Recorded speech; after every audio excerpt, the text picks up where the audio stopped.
টেঙ্গুস আরেকটা বাজাইছে।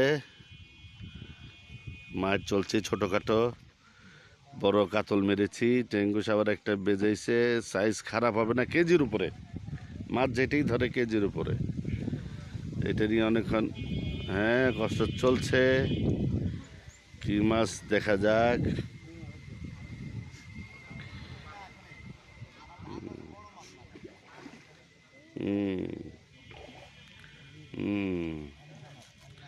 টেঙ্গুস খারাস না রে,